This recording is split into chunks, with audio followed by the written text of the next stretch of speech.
শেখ হাসিনার দেয়া বিবৃতি দাবি করে ফেব্রুয়ারিতে হরতাল আন্দোলন বিষয়ক জরুরি বিজ্ঞপ্তি শীর্ষক শিরোনামে একটি বিবৃতির ছবি সামাজিক মাধ্যমে ঘুরছে। বিবৃতিতে বলা হয়, প্রিয় দেশবাসী, আপনারা নিশ্চয়ই অবগত আছেন যে আমি শারীরিকভাবে অত্যন্ত অসুস্থ। প্রাণঘাতী ক্যান্সার আমাকে তিলে তিলে মৃত্যুর দিকে ঠেলে দিচ্ছে।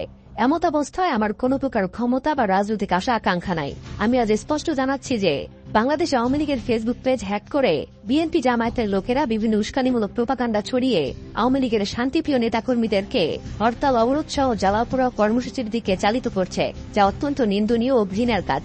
আমি বারবার বলেছি, আমি এখন শান্তি চাই, পরকালের পাথেয় জোগাড় করতে চাই। আমি দ্ব্যর্থহীন ভাষায় বলতে চাই, আমি এখনো বাংলাদেশ আওয়ামী লীগের সভানেত্রী এবং আমি এসব সন্ত্রাস ও জ্বালাও পোড়াও কর্মসূচির সাথে আমার বা আমার দলের কোনো সম্পর্ক নেই।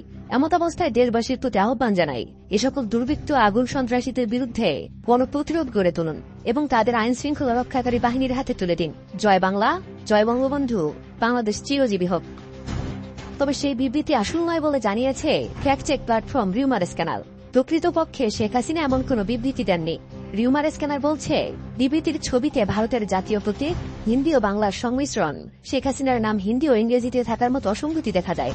শেখ হাসিনা কোনো বিবৃতি দিলে স্বাভাবিকভাবে তাতে এসব তথ্য থাকার কথা নয়। এছাড়া বিবৃতিতে বাংলাদেশ আওয়ামী লীগের ফেসবুক পেজ হ্যাক করার দাবি করা হলেও এমন কোন গণমাধ্যম বা আওয়ামী লীগের নির্ভরযোগ্য সূত্র থেকে কোনো তথ্য পাওয়া যায়নি।